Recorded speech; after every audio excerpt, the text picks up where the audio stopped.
had to switch the order of the last few chapters of the book. I'm skipping 2 chapters that are about correlation.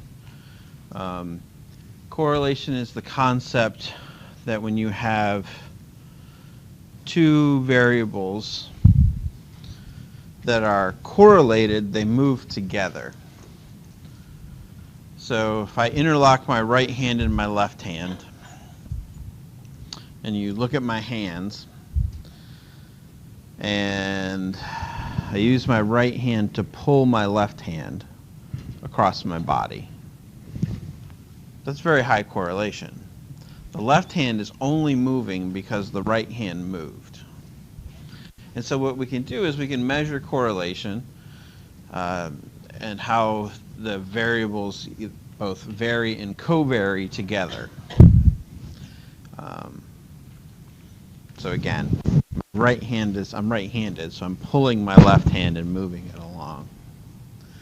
The problem with focusing so much on variance and covariance is that we will tell you that correlation does not equal causation. So the fact that my right hand and my left hand are moving together could be because my right hand is pulling my left hand, right? So clearly the fact that I keep punching out my right hand, my left hand is moving with it. But is there another way that I can move my left hand and right hand together without it being because of those 2 hands?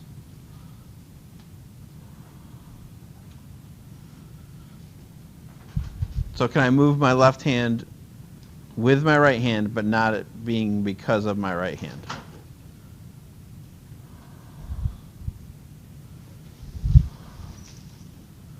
So if I take a step to the left or a step to the right, my left hand and my right hand move together because of what? Because of my feet or my legs, or I can twist my torso. Oh, that feels good. I got a little stiff back right now.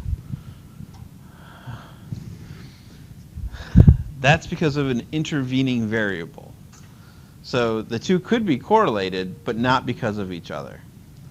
And so I don't want to spend 2 weeks getting you to learn that lesson to only confuse you, because you're not going to use it in your papers. Right? The second half of this class is very much a functional half. What can I give you in terms of statistics that you can use to test hypotheses? So I skipped the variance and covariance stuff. Another reason that I skipped the variance and covariance stuff is because it's like the statistics of the 60s and 70s, when computing power was really low and it took a long time to run an analysis. We don't really use it that much anymore, but it still lingers because it's a foundation for other methods. So that's why it's in an intro textbook, even though we don't really use it that much anymore.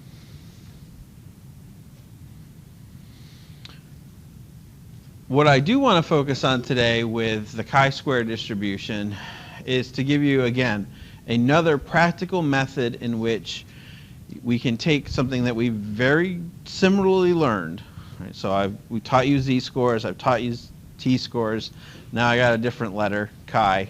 It's the Greek K.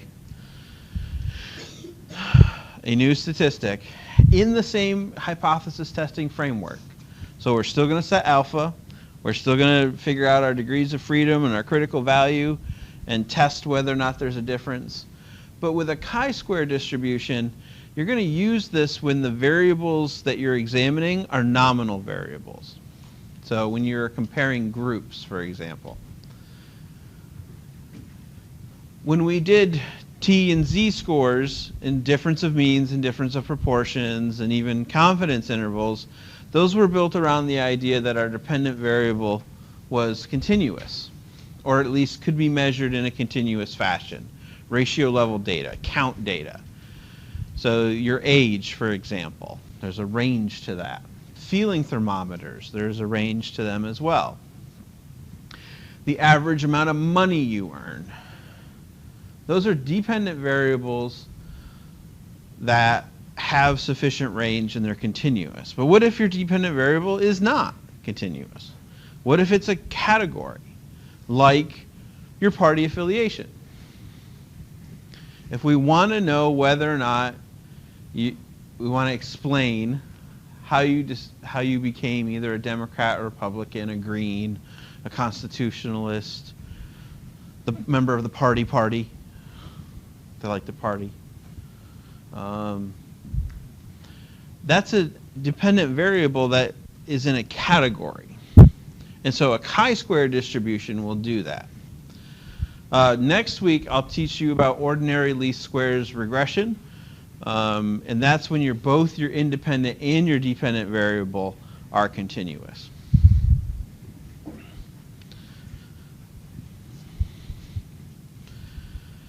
A chi-square is a little bit different. It's different because when we've talked about difference of means or difference of proportions, we've always dealt with the idea that we have a sample that's drawn from a population.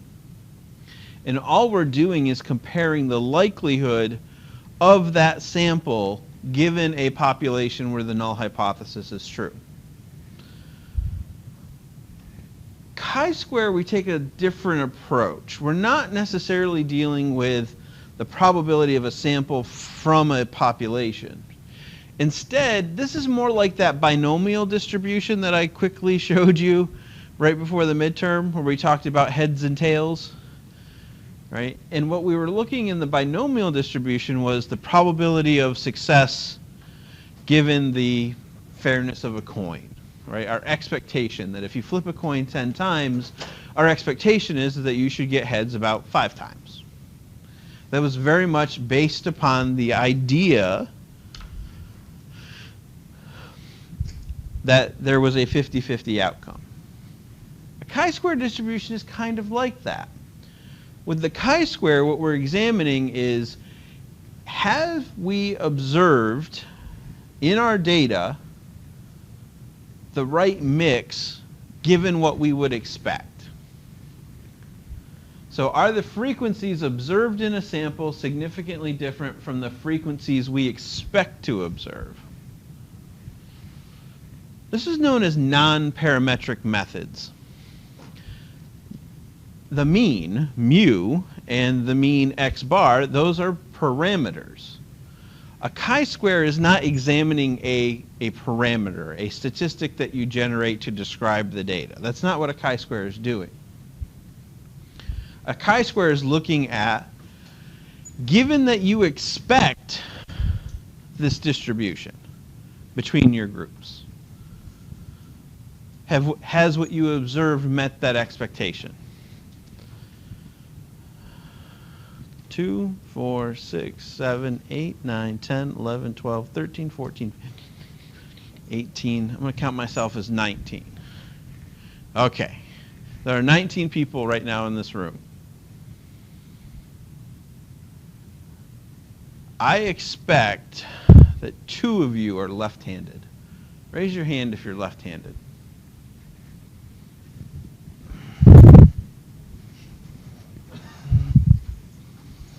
Some bitch, it worked. For those of you listening in the video, I have accurately predicted in a room of 19 people that there are 2 people that are left-handed. Statistics. Man, I should have put some money on it. Damn. All right, we can end class right now. I can't top this today. How did I do that? No, I most certainly did not guess. Expected frequencies may come from previous theory or research. Lefties, they're weird. They have to do everything like backwards. They have to write like this, right? It's amazing how pencils don't work in their hands. They just can't do it.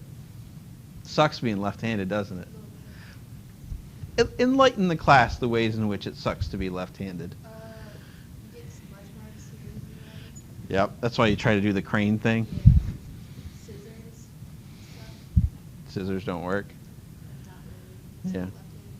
You like your desk? Why not? I don't have Yeah. So all of you right-handed people, right? Most of you are in a right-handed desk. There are very few left-handed desks in here. Like there's one. Did you know you were sitting in a left-handed desk? Yeah. Ways in which left-handedness sucks. What you got, Nick? The smudge is the most annoying thing? Okay. Yeah. Yeah. Yeah. Yeah, you right-handers didn't know how well you had it. Handedness in terms of right versus left is about 10% of the population are left-handed people. So I knew that. How do we know this? Well, we've studied this. Like, why are all these freaky people around? Where did you come from? Why are you left-handed? Why can't you just be normal? Did anybody ever try to force you to write with your right hand? Like some misguided first grade teacher that's like, oh no, use your right. No? You're lucky. Man, when I had my kids, I'm like, oh, I really hope they're right-handed. Okay, I'm playing that up a little bit. All right, so previous research into handedness tells us that about 10% of the population is left-handed. So if I have 20 people in the room, 10% of 20 people, 1.92 people, yeah, I'll go with 2. And it worked. It also worked on Tuesday's class as well. Attendance was a little light that day. I guess there was one person in the room. Lo and behold, there was one person in the room that was left-handed. And if it doesn't work, I can always lie. Actually, I can't because I write. Anyways. All right. Assumptions of equal distributions among the categories. We may believe that this trait is equally distributed, kind of like the flipping of a coin or the rolling of a die. What does the chi-square distribution look like? Well, that. Who came in late and needs one? Look, you can do that after. You have to learn to raise your hand. You gotta lock that elbow. I'll take a couple. Yep.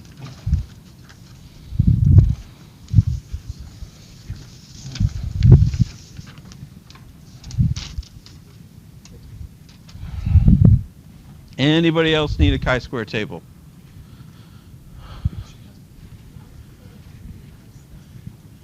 Oh. Nobody else? Okay. So look at that. How is that different than a normal distribution?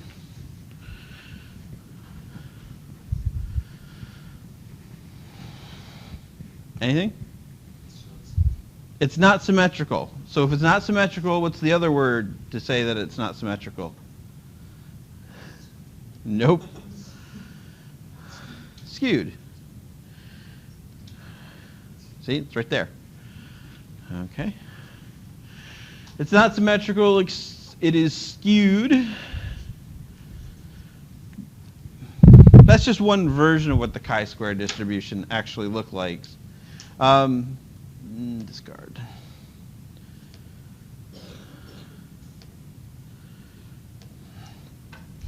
Here's our chi-square distribution, and actually the shape of it depends on the degrees of freedom.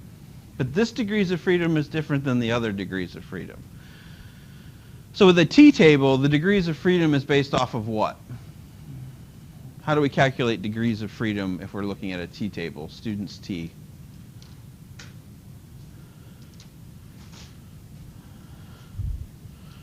What's the whole reason we have students t distribution? Because in students t, Guinness wanted to test smaller samples, right? So degrees of freedom is based off of n, the size of the sample, the number of observations you have. A chi-square is not like that. It doesn't care how many observations you have. Chi-square is about groups. So the degrees of freedom are generated off of the number of categories you have in your variables. As we increase the degrees of freedom,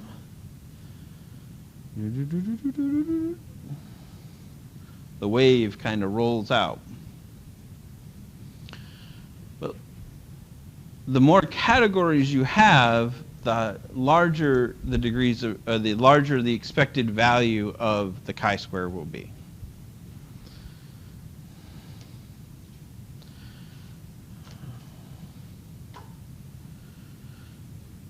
Because it's not symmetrical, we're not doing directions here. We're not doing 2.5% in this tail and 2.5% in this tail. Right? We're putting all of that 5%, if we use that as our critical value, we're putting that in one tail.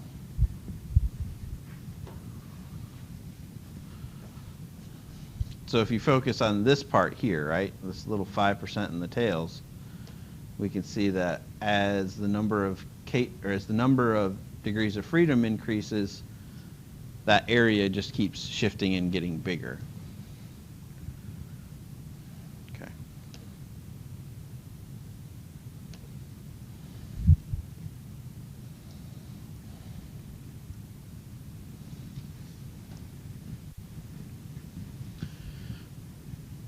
We're going to make a couple of assumptions with the chi-square distribution. The first one is, because we're dealing with groups, your data has to be in one group and not multiple groups. You have to pick one if you're classifying something. Can anybody think of a variable that we would measure U on where you would claim to be across different groups? Not handedness. You can't claim to be both right and left-handed. We have a group for that. What's that called? Ambidextrous. So actually, handedness, we have three groups: right, left, and ambidextrous. Pat Vendette is a major league pitcher who can pitch from both the right hand and left hand side of his body. You can pitch like this, you can pitch like that. He has a glove that switches hands. It's not really good, but he's kind of, fun to watch. Think of a category in which you may identify yourself in multiple categories.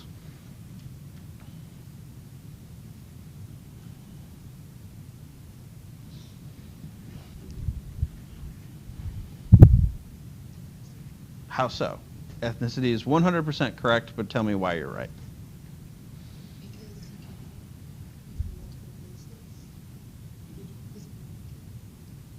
Okay. So how can you identify across groups in a way that we measure you? So you said ethnicity. How can you identify as more than one group?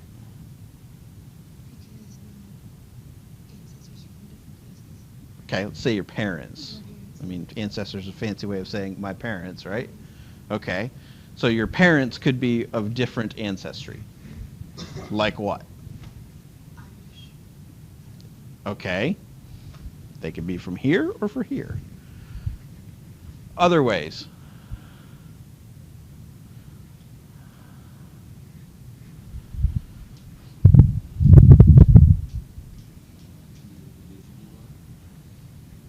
Okay, how so?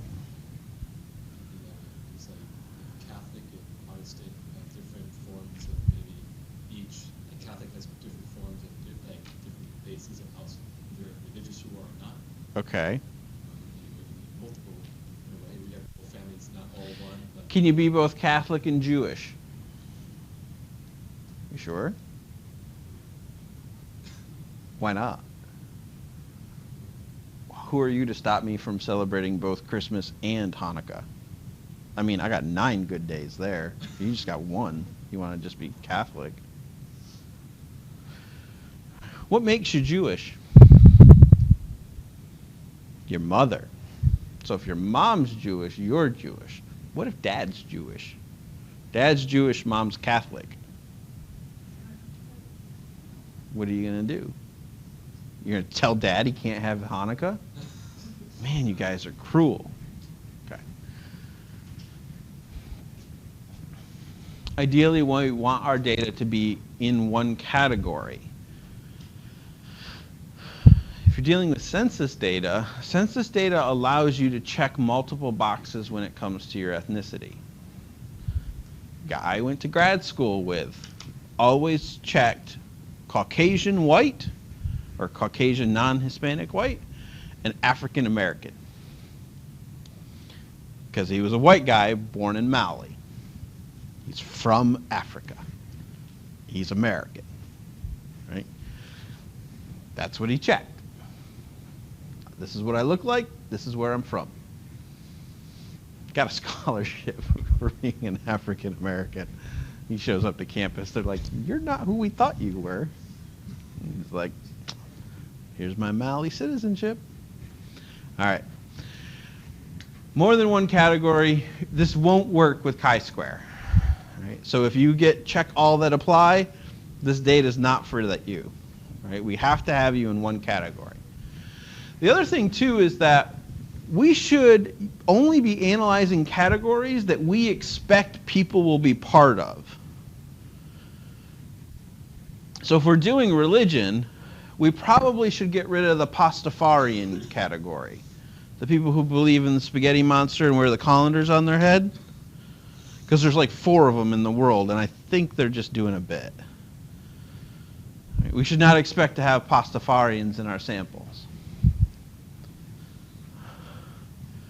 So it's not only does it not have to be 0, but it really should be a group of some substance.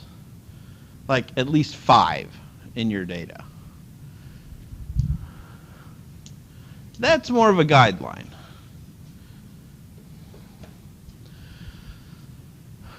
The chi-square distribution is based upon the differences between what we observe versus what we expect. And so I'll have to show you in a little bit how to actually calculate what you expect. But it is the hypothesized proportion divided by, or multiplied by n. So if you have 100 observations in 4 categories, n is 100, and the hypothesized proportion is 0.25, because it's a quarter. 4 groups, 1/4.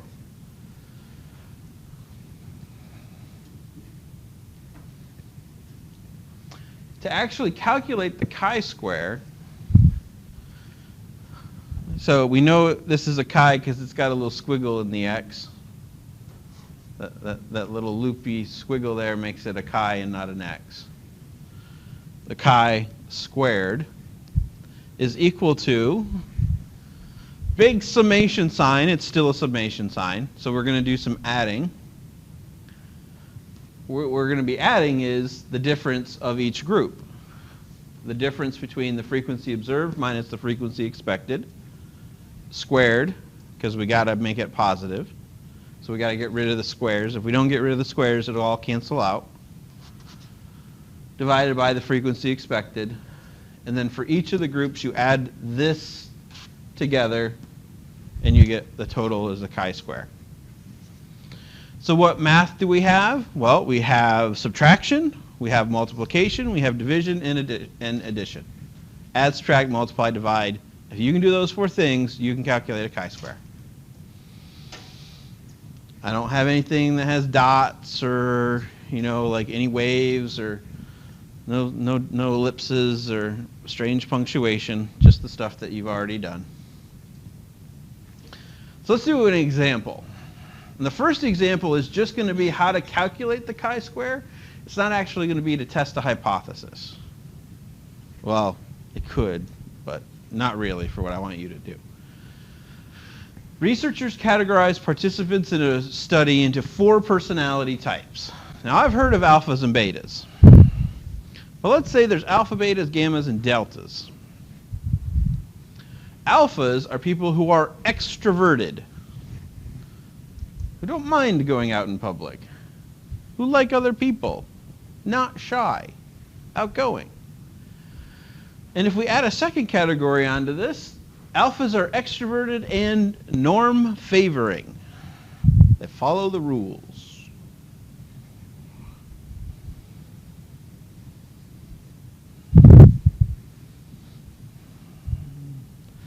like to call fall Han Solo season. Ladies like to put on boots and vests and they look like Han Solo. I did that to my wife one day and I had to duck really quickly because she threw something at me.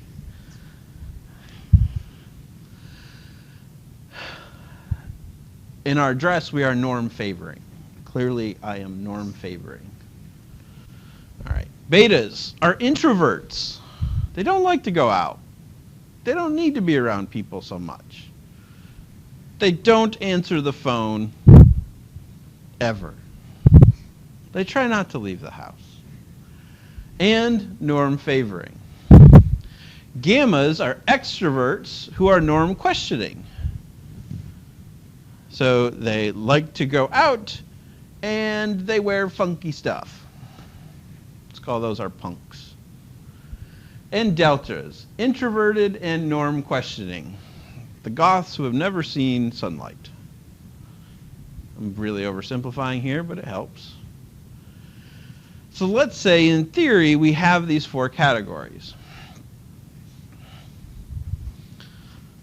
To see if these categories exist, we get 588 college students, and we classify them. This is what you are. Stupid bar chart to show off the data. This really should be a table instead, but looking at this, which group is the most common? The alpha group. It's a little over 40%.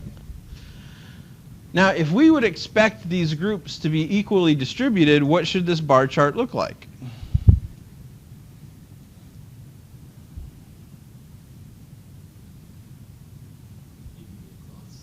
Where? Four groups and as a percentage. It should all be 25%, right? So it should be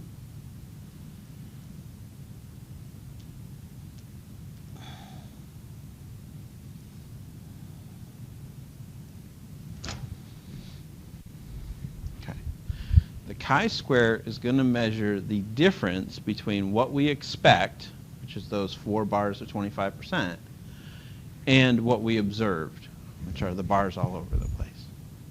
That's what all we're doing here, is we're trying to quantify the difference between what we observed, the blue bars, and what we expected, the red bars. Take that difference and quantify it and see, is there a lot of difference from what we would expect?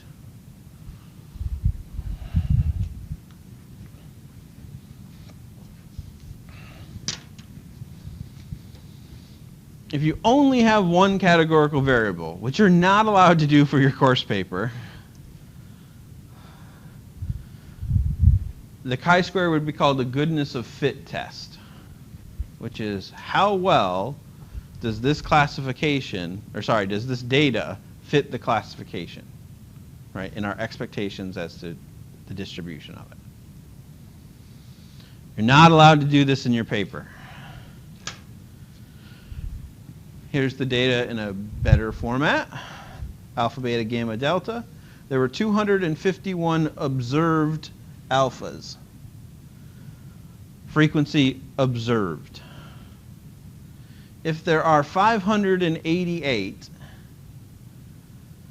people in our sample, and there are four groups, what should we have observed?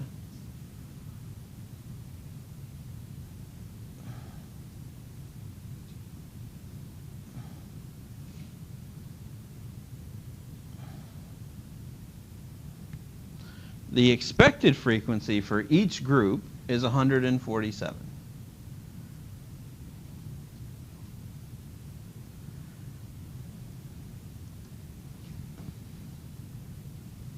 How much were we off? Frequency observed minus frequency expected.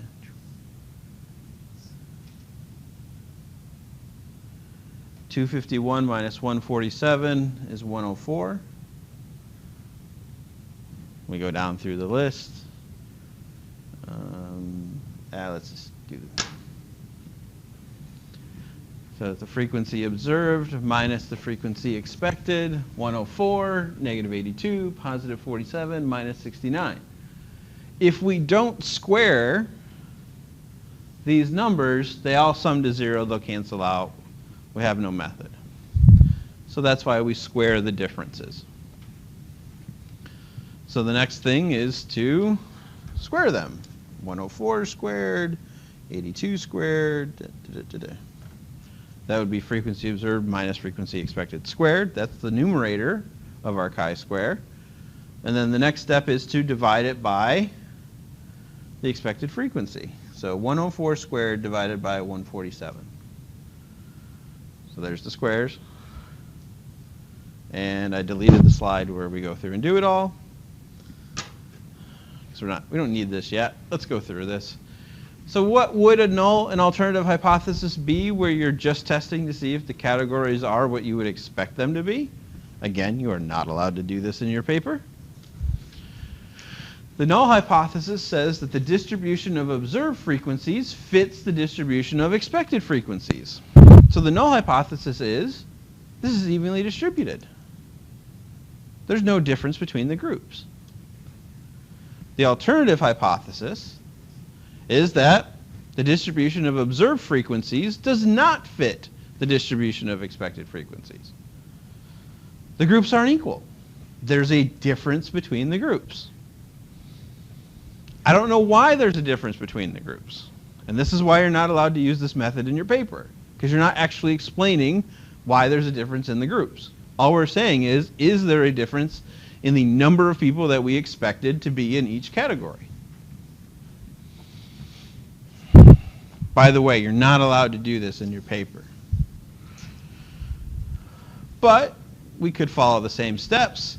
Calculate degrees of freedom. We need the degrees of freedom for our table. So that way when we set alpha as 5%, we can identify the critical value that will provide us with the region of rejection of the slightly skewed curve that we're going to draw at the top of our paper. We'll calculate the chi-square, which means I'll find that slide that I stopped at. We'll compare the chi-square that we generate versus the one that we need to reject the null hypothesis. We'll make that decision.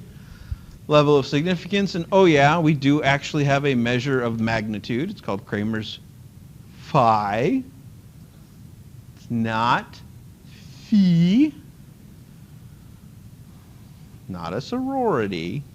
Math. Phi. First step, degrees of freedom.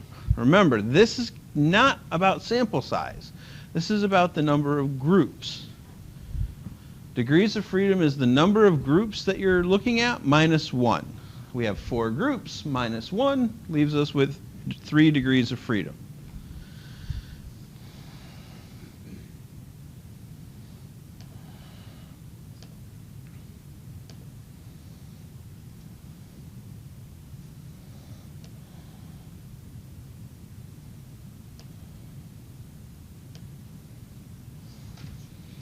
So here's our chi-square table. We're going to use this row that has 3 degrees of freedom to generate our critical value. Now, again, the reason I give you you guys these tables is because I like the picture at the top. We got 5% as alpha, 0.05. So which column, wrong C word, corresponds to 5% in the tails? One tail, sorry. It is this one that says 0.05. Now, I wish I could tell you that there's a magic number like with the t-table, like 1.96 would show up there. Math would be really cool if 1.96 showed up on this table somewhere. It doesn't.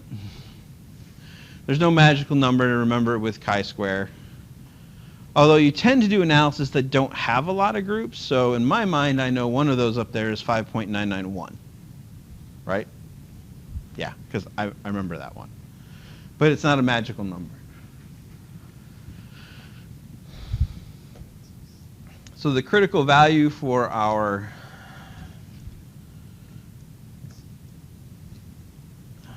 degrees of freedom will be 7.81 whatever. Your table's better than the book's table. If the chi-square that we generate is greater than that 7.81, we'll be in the region of rejection. We'll be in that last 5%. So we'll say that the chance that we're making a type 1 error is less than 5%. So let's finish generating our chi-square. Did that, we did that. To do math, and 166.74. Holy crap. Is that bigger than 7? Yeah. We're really not observing what we expect. There clearly are differences between the groups. There are not equal numbers of alphas, betas, gammas, and deltas in the world. Whoever said that was stupid. They probably think there's equal number of left-handed and right-handed people, which there aren't. So we're going to reject the null hypothesis because the probability of what we expected versus what we observed is really low. We're way out there in the curve. We're feeling really good about this one, right? Alpha is like 0. If we want to, we can generate a measure of how well this did. So it's called Kramer's phi. The phi, which is the test statistic, is equal to the chi-square we just generated, so 166, divided by n. Again, we're always adjusting for sample size. Chi-square is going to be large when you have a lot of observations. The more observations you have, the more counts you have, the more potential for differences in those counts that you have. So n times the number of degrees of freedom, which was 3. Do the math. Don't forget the little square root thing, so turn your phone sideways, and we get a Kramer's phi, Kramer's something or other, of 0.3. What does that mean? It means that there is a medium effect. Here's why I think you should never do this in your paper. Effect of what? Like, we're not saying there's a reason behind the difference. There's a medium amount of difference? That doesn't make that sense either. So let's do something that actually makes sense for our paper. Yeah, I don't care about that. A slightly tweaked version of the chi-square. A chi-square test of independence.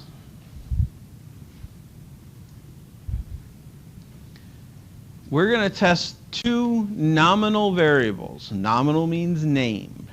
Think of categories. The numbers don't matter in the data. So the fact that I put the Catholics equaling 3 was just me trying to be clever.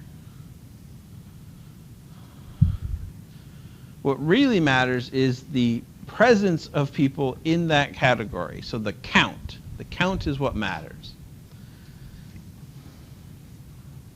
Here's the example from the book. Children, what they actually mean is like infants, but whatever. Children were presented a picture of either an angry face or a happy face. So we're going to sort of frame the kids, trigger them. Then give the opportunity to select a toy of a different color. Toy's on the ground. Okay, so I show you a happy face.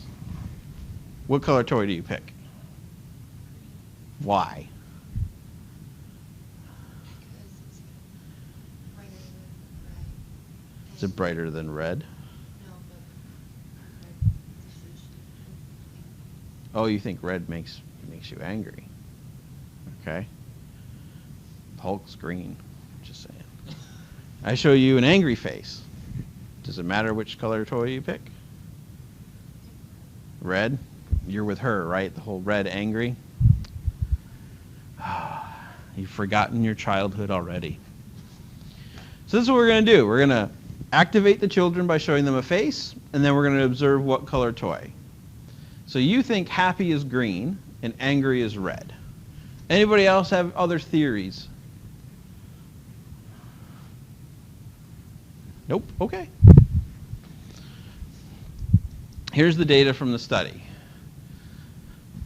The independent variable, the treatment, is the face that they were shown. Of the children shown a happy face, 15 out of 20, that's 75%, selected a red toy, not a green toy.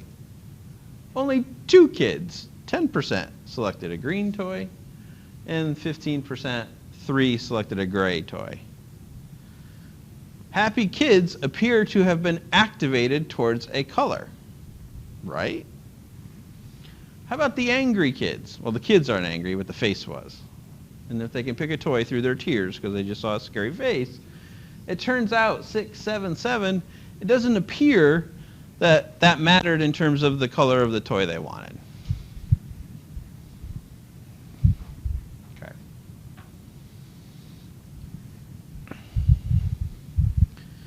Think back to what we just learned about chi-squared. What would we expect? Which one is more in line with kind of what we would expect if there's no relationship between color and face? Because remember, we're operating in a world where we start from the null hypothesis.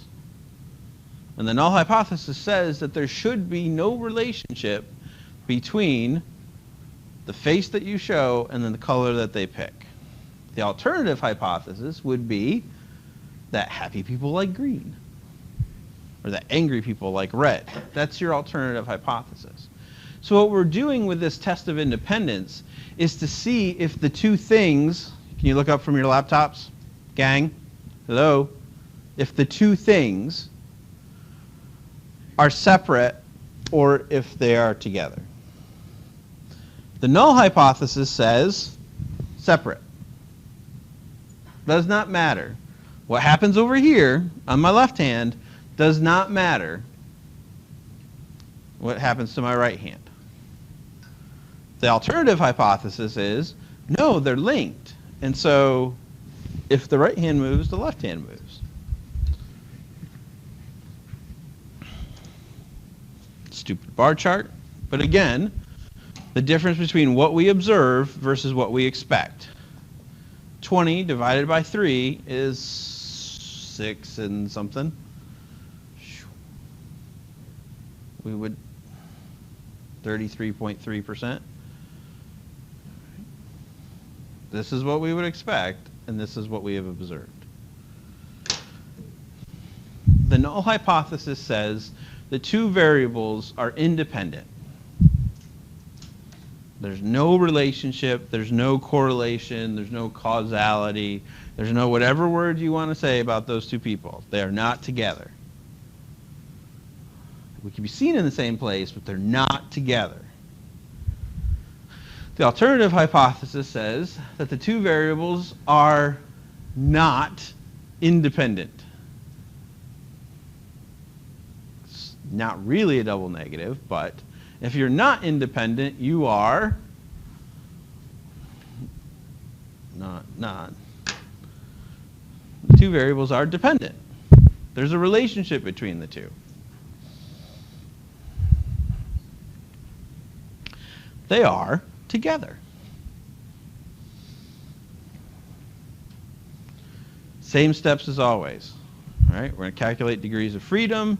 We need to do that in order to calculate a critical value. The critical value will then allow us to compare a test statistic to that critical value so that we can determine whether or not we're going to reject the null hypothesis. And then throw in Kramer's phi at the end if you want to. How do we do degrees of freedom for a table that has two variables? Well, the degrees of freedom are the number of rows.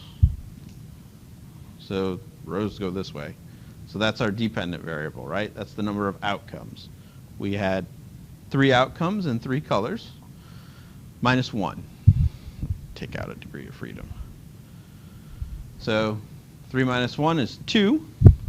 times the number of columns, which was our treatment, our independent variable. We had two treatments, we had two faces. 2 minus 1 is 1, 2 times 1 is 2. Degrees of freedom is 2. Look at that, 5.991 again. The one I recognize. So for an alpha of 0.5, so that 5% type 1 error, and degrees of freedom of 2, we get a critical value of 5.991. If the chi-square is greater than 5.991, we're in the region of rejection. We're in that tail that says there's a really low chance we have seen something that does not exist. We'll reject the null hypothesis. If it's less than 5.991, then we will not be able to reject the null hypothesis. We won't accept it, but we just haven't rejected it yet. There's still a chance.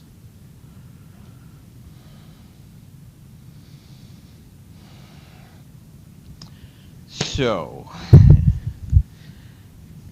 because we have two variables, the frequency expected is going to get a little different.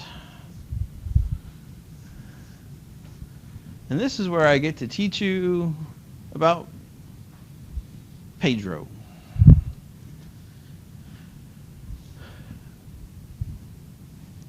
As part of my academic training, I went to a thing called the Inter-University Consortium for Political and Social Science Research Summer Sessions, held at the University of Michigan. It was math camp for grad students. And at math camp, I had the opportunity to learn something called matrix algebra. Algebra's bad, the matrix is bad. Combine them together, still bad.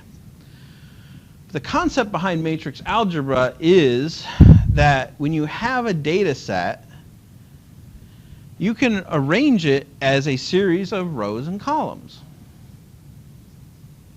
And actually, that's what a real data set looks like. So when you're interacting with the SDA website, the engine of it is a table of rows that are people in columns that are responses to a question.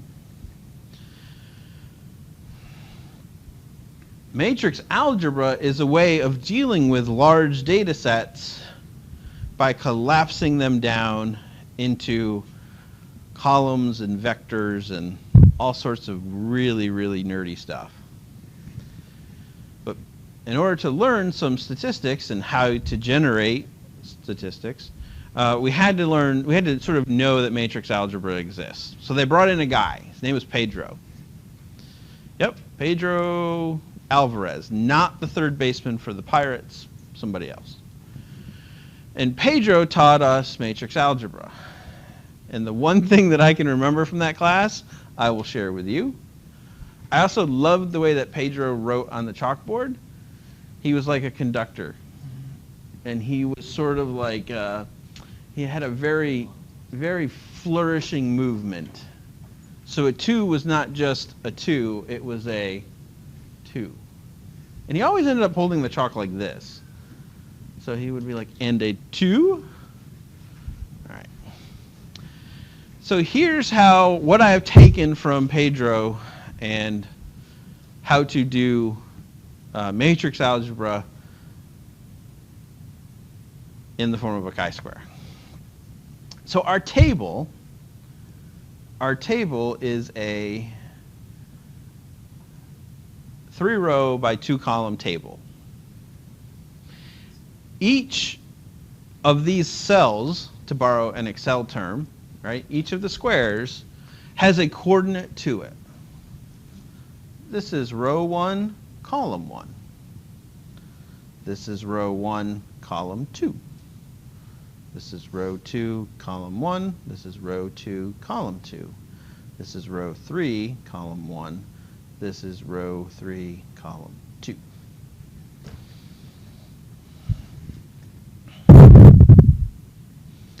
In order to generate the frequency expected of a cell, which I've just identified as row 1, column 1, you have to multiply the total of row 1 times column 1. So the coordinate actually tells you which two numbers to plug into the equation for a chi-square. Because it's the row total times the column total divided by n. This is going to be the row 1 total, the row 2 total, the row 3 total, and the column 1 total, and the column 2 total. So how many kids picked red? Well, this was 15 over here, and this was what, 6 over here? So that is 21 kids. My row 1 total is 21. My column 1 total, well, that's 20, because each side had 20. So I'm going to do 21 times 20 divided by n, which over here is 40.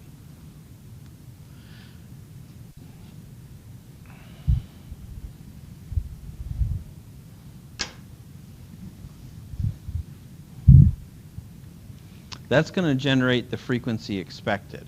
You're sort of taking the proportion of how many of this independent variable and this dependent variable did we observe in the total of all 40 people.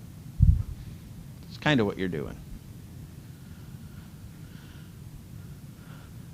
So because we're in, let's pick this one, over here in green angry, we're going to take the total of green and the total of angry and multiply it together. So we're in row 2, column 2. We're going to take the total of row 2 and multiply it by column 2. In thinking of a table, right, this is also known as a contingency table or a cross tabulation, or for short, crosstabs. The way in which I sort of remember this geographic pattern is because of Pedro. So I took this class with Pedro, I think it was 2001. And what was Pedro doing with this matrix algebra information that he had? Remember, a matrix is a large collection of numbers.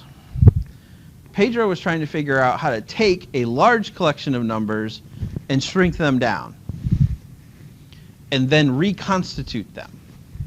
So he was trying to find a way to take a table of information, shrink it down, and then have a process by which to regenerate it. What Pedro was working on at the time was sending pictures via email. This is 2001, 17 years ago. Pictures, digital pictures, were big data files. And they can be today given the SLR cameras and megapixels and all that. But you had this digital picture and you wanted to share it. But it was a really big file. And so what Pedro was working on was taking a picture of a clown, shrinking it down, sending it as an attachment, and then opening it back up. And so he would share with us his work. Man, he made some freaky looking clowns. He was working on it, right? Because there's like a resolution process to it. And these were really big examples of pictures, right? And so, so if you ever want to know why math is useful, you can now send pictures as attachments. I'm not sure if it's because of Pedro or not, but you've learned something from him that I learned 18 years ago. For each cell, we have a frequency observed, and then we just generated the frequency expected. Now we need to take the difference of each one, square that difference, and then divide it by the frequency expected for that cell. I would not do this the way that I'm about to show you on the slide. I would do it this way.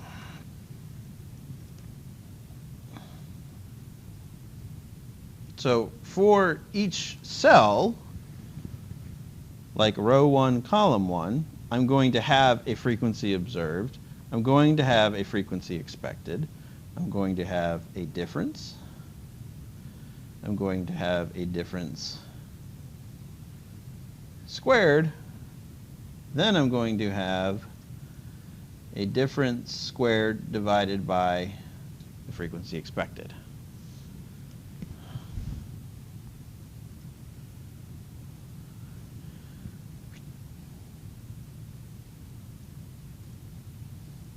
And then in the end, I'm going to sum them all together. That's how I'm going to do it. So if you look at my homework from 20 years ago, that's what I did. Right? I'd have my table, and then I understand that each cell is actually a coordinate, and I give each coordinate cell a row in a table, and then I just work my way across that way. The same way that we would do it if we were doing a standard deviation from week 4. Right? Instead of it being each person gets their own row, this is each cell gets its own row. It's just the cleanest way to do it. If you don't do it that way, it ends up looking like this. And math should not be done on a PowerPoint slide. Because this is the frequency observed minus the frequency expected divided by the frequency expected squared. And then we'll add them all up 6 times. And 3 slides later, we get our chi-square. Our chi-square was 8.24. What were we trying to beat? 5.991. So we're going to reject that null hypothesis. We're going to reject the idea that the face had nothing to do with the color of the toy. And we're going to say that the face did have an effect on the color of the toy. You two are still wrong, but you're slightly wrong because you picked the wrong color. You see, I'm a dad. I know that red is associated with happiness. You just forgot your Elmo. You forgot your Elmo, and who's the green one? Oscar the Grouch. Cookie Monster's blue. He's kind of chaotic, but he's got the cookie thing, right? Who's the gray Muppet? Yeah, there isn't one, right? There's no grayness that makes things happy. So we're going to reject the null hypothesis because 8.24 is larger than 5.991, which means the probability that we would observe this when we expected something else is less than, that's why there's a less than sign, 0.05. It's not to the 0.01 level, but again, that's something that Howard cares about. I don't really. I'm just dancing because I've proven something. Kramer's phi, same thing, slightly different in the denominator there, where instead of degrees of freedom, we have to do the smaller of the rows and columns. Same deal, small effect, medium effect, large effect. So what effect did the face have on the color selection? A medium to large effect. We saw a lot more difference than we had expected. It's really that red. That 75% of the happy kids that picked the red, they're driving this difference. Our data doesn't show that angry face, there's no angry color to kids. Like, they just want a toy. They're not really picking a particular color. But the happy kids, they're looking for the red one. How many red toys did you have as a kid? Red fire truck? Red wagon? Red barn? Red Elmo? Like, kids' toys are red. The frequencies representing the color preferences of 40 infants shown either a happy or angry face were analyzed using the chi-square test of independence. This analysis found a statistically significant relationship between the toy color and face such that the distribution of the 3 toy colors is different for infants shown the happy face. That was a lot of work for those 2 sentences. Our findings indicate that infants' preference for red changes in the context in which it is presented. La la la la, la la la la, Elmo's world. Elmo's happy. Right? They created Elmo as like a 3-year-old. Bert and Ernie are like me. They're like 40-something guys. They've given up on a lot of stuff in life. Ernie's got his happiness with his rubber duck. Bert just wants to see Ernie be happy. That's all he wants. But Elmo, when they created Elmo, they're like, we're going to have like a 3-year-old Muppet. And by the way, Sesame Street people are Muppets. Same world, same universe with Kermit. All right. We're going to create a little 3-year-old Muppet that kids can identify with. And we're going to make those kids happy kids, and that's why Elmo just seems like a little off sometimes. It's because he's a 3-year-old happy kid. Specifically in a hospitable context, which if you've ever watched Sesame Street, it's not very dark. It's trying to, make kids be happy about learning and things. Red is preferred. Whereas in a hostile context, red is not preferred. Well, we're not really going to be like messing with our infants too much.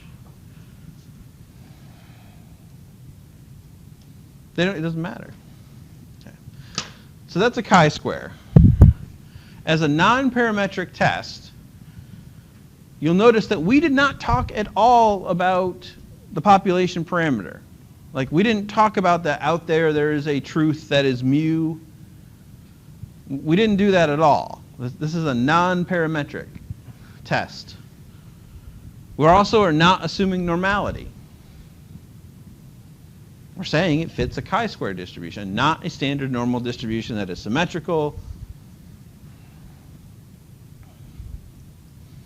Think of it as distribution free, which is kind of strange because, again, I gave you a chi-square table that represents a little curvy thing. But we're not fixed to the idea that the data has to look like a normal distribution. And in fact, we can change those proportions of the groups around, just like I did with the 90-10 right-left example.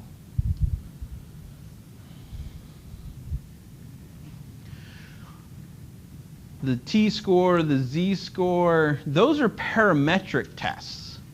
We're using a sample to estimate the population. How likely is it that this sample would be generated from a population where there is no difference? The populations are based on normal distributions. The samples are based on normal distributions. Right? We believe that that's the way that feature is distributed. That's a parametric world. There is also a non-parametric world that relaxes that assumption a little bit and says, no, it doesn't always have to be distributed normally. Now, we're at about the end of this class. I got one more week where I'll show you one more thing to do, but then whether you take another statistics class is completely up to you. If you do go on, you will learn more about non-parametric tests. You will learn, let's see, so next week I'm going to show you ordinary least squares regression. What you learned in middle school is rise over run, y equals mx plus b, and you had some dots and you're trying to find the slope of a line in a cloud of dots or something like that. A non-parametric test would say, well, let's relax the assumptions a little bit. Let's make the effect not be linear. That's known as a Loess curve, L-O-E-S-S. And it basically said, let's draw the best line through the cloud. That's not a line. It can be curvy. It doesn't have to be straight.